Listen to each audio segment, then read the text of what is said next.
Yo, No Cred, what to do? We are back with another EP. You got DC checking it. It's your boy AD, y'all. Boy, MT, man, as DC said, we here, another edition.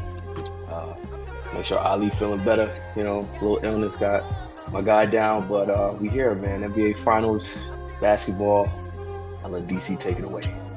Yeah, so a lot of topics to discuss, family. All right, we got, like Mike just alluded to, we got the NBA Finals championship. All right, we got trades, NBA trades. We got the NBA, we got the NBA draft, and also this past weekend we had the Next Fest that Mike had intended to. But first things first, fellas, what we're gonna touch on is NBA champs, man. Shea Gilly wins his first chip alongside his OKC.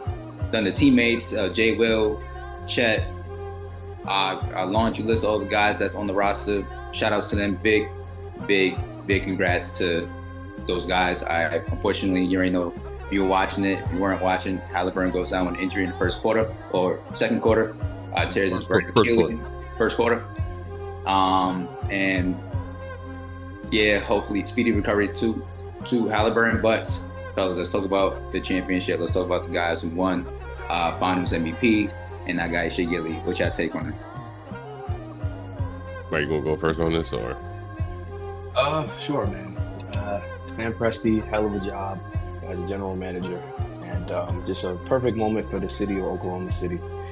Organization that obviously produced young talent, KD, Westbrook, Harden. We all know the lineage that they had, and they finally got over the mountaintop. I mean, it was a well-played series, 7 games. First 7-game series we had in quite a while. And as DC mentioned, SGA emerging as the #1 MVP, and just happy for the team. Happy for guys like Hartenstein, who decided to leave New York. Happy for Alex Caruso because now he has a real ring, not a Mickey Mouse one in the bubble in 2020. And Jalen Williams had his signature moment. So just happy for the team, happy for the city. And huge kudos to Coach Mark as well for getting that elusive championship because, to go from G League to NBA is a tough transition, but he built the culture there. They play hard, they play tough, they defend well, and I mean, that parade looked amazing. So shout out to Lou Dort, all those guys, as you said, Aaron Wiggins, Isaiah Joe, to name a few, a lot of role players that, despite not getting all the minutes that they wanted, they still, were positive on the sidelines and, they got a championship. And on the Indiana side of things, obviously it's tough to see Halliburton go down. A lot of questions as to maybe, him playing through the Olympics and now playing all the way to June. Did he play too many games? That's been a discussion. So, unfortunate for him, but for that team, I think you had guys like Nemhard who really stepped up and, played some really good defense against SGA. Also, shout out to Ben Mathurin who came off the bench and kind of dealt with that, the inconsistent minutes. But OKC, man, what could I say? Shout out to that city, and yeah, shout out to Shea. I'm gonna first start off with Indiana. Not a great take, Mike. I'm gonna start off with Indiana. Just wanna say, there's a quick message. Best player went down. Y'all fault.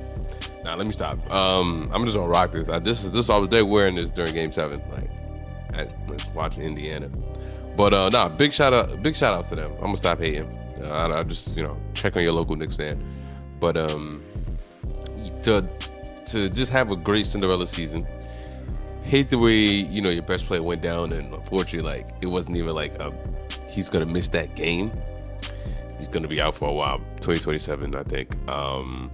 But it's shout out to them for definitely making it to the finals with the roster they had and the team they had, and potentially both them and OKC have shown the league what you need to reach this level, and it's gonna take literally a group effort. But no, shout out to Carlisle, shout out to Siakam, shout out Nemhard, really, making a name for himself and definitely earning himself some money. Shout out Halliburton from going from the most overrated to, right now, if they would have lost, he was healthy, they definitely would have been the top probably contenders coming out the East again next year. But it's a big what if for them, and praise out to them, shout out to them for making it. Now, to talk about OKC, man, Shea has done something that hasn't been done in 25 years. And the last player to do it really was Shaq. to lead the league in scoring, win regular season MVP, then win Finals MVP. Like, to dominate a season fully from start to finish, even though, again, this is unfortunately going to be one of the biggest what ifs, but they completed the elusive, journey of being a champion, the first in their franchise history. This is literally the first for Oklahoma City / Seattle Sonics. And now it's something big is, now no matter where they go when they retire, whether OKC doesn't win one for another 25 years or 50, we don't know, but they got one. And now those guys will ever be etched in that history in that city alone. And Shea, definitely his story of having a Hall of Fame, like, to me, a Hall of Fame solidifying season. It's definitely amazing to see. Jay Will has came into his own and see why he's an all-star, why he deserves a contract extension.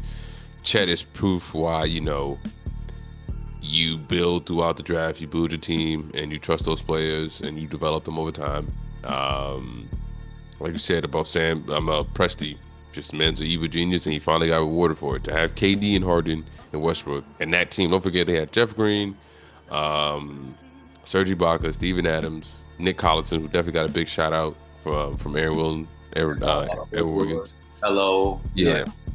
Listen, PG. It's been a lot of different players that went to OKC, man. So to do all that to ultimately build it so you can get to this point, really amazing to see. And I think the NBA wanted this At the end of the day, for the past 7 years, there's been a different champion. So a lot of potential spreading around of champions and for the next future potentially. But big shout out to OKC, man. I mean, I hate to jump forward, but I don't think they're gonna repeat at all. I don't think they're gonna come close. But never know. No. You never know, man. You got a lot of injuries. Yeah, but not in the West. Not in the West. It's all the East. They are not going back. I've saw as great as they are, I saw too many flaws. Interesting. That's interesting. Way too much. I don't know if y'all want to touch on that, but I saw way too many flaws to be like, how did? Let's talk about it, because I'm gonna play devil's advocate, and I'm definitely on the side of the what ifs. I was really rooting for Halliburton to have a breakout game, and for him to come out firing 4 straight threes that he hit. Came out firing. So it's unfortunate seeing that an injury that I'm definitely familiar with. That shit sucks. I hate seeing it too, the instant replays. I hope right now my take is like, the Achilles injury is now the new ACL, MCL, PCL injury, like how guys used to always hurt their knees, and now everybody's popping their Achilles. First it was Dame, then followed by my Mr. Light-skinned man out there in Boston.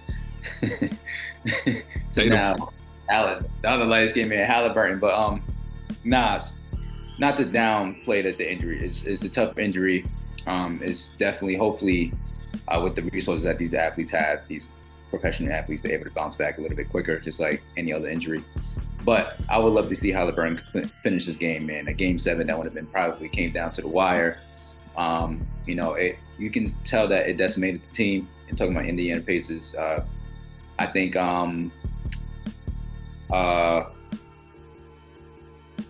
which Cole had touched on it. I forgot his name. His name's not coming to my mind. But he pretty much said, yeah, Obi Toppin. Yeah, I saw that quote too. Yep. Yeah, said that it killed the vibe. It killed the energy. It had stopped the momentum, and it felt like it was his fault or it was their fault. And just to have that happen, Game 7, it's the championship is on the line. It's tough. It's a deal breaker, but not to downplay the other side. OKC, they came out to play. They dominated the whole playoff series. Shea dominated the whole season. Reason being, he's the MVP, Finals MVP, Western Conference Finals MVP, and then now championship.